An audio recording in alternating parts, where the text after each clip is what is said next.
La parure est une nouvelle réaliste dont le personnage principal est Mathilde Loisel. Celle-ci, comme son nom l'indique, est représentée comme un oiseau qui aspire à la vie de luxe et de la séduction des amants.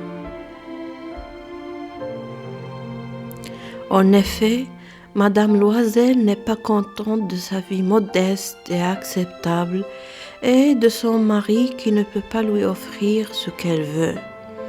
Elle est une femme ambitieuse et superficielle et rêve d'une vie d'apparat et de richesse où elle pourrait être belle, élégante et admirée par tous.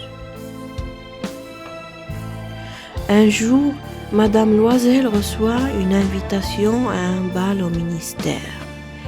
Elle voit cette occasion comme une chance de se montrer et de s'élever au-dessus de sa condition sociale.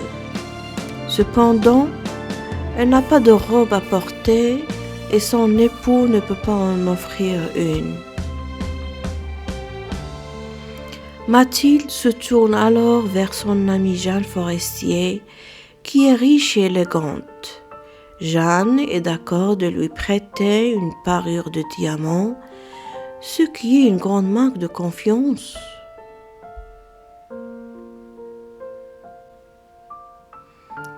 Le soir du bal, Mathilde est la plus charmante femme de la soirée. Elle est éblouissante et elle attire les regards. Elle danse toute la nuit avec les hommes les plus importants de la ville. Elle est la reine de la soirée et elle se sent comblée de bonheur, car elle a enfin réalisé son rêve de grandeur et de raffinement. Toutefois, quand ils sont sur le point de partir, Mathilde est effondrée lorsqu'elle s'aperçoit qu'elle a perdu le collier de diamants. Elle a perdu la seule chose qui lui donne l'impression d'être riche et importante. Du coup, il passe des heures à chercher la rivière de diamants, mais en vain. Ils ne la trouvent pas. Ils sont désespérés. Par conséquent, Madame et Monsieur Loisel sont ruinés par la perte de la parure. Ils doivent emprunter de l'argent pour la rembourser et ils travaillent jour et nuit pour payer les mensualités. 10 ans plus tard, ils ont finalement remboursé la dette.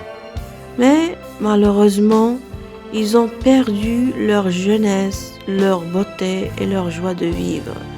Ils sont devenus des personnes misérables et aigries.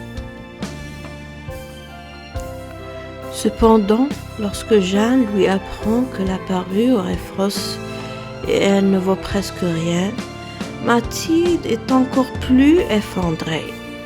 Du coup, elle réalise que ses rêves de luxe et de l'apparat sont vains.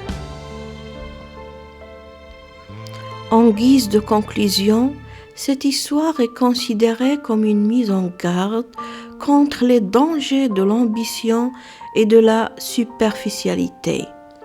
Elle manifeste que l'argent ne peut pas acheter le bonheur et que la vraie richesse se trouve dans les choses simples de la vie. La nouvelle est également une critique de la société de la consommation.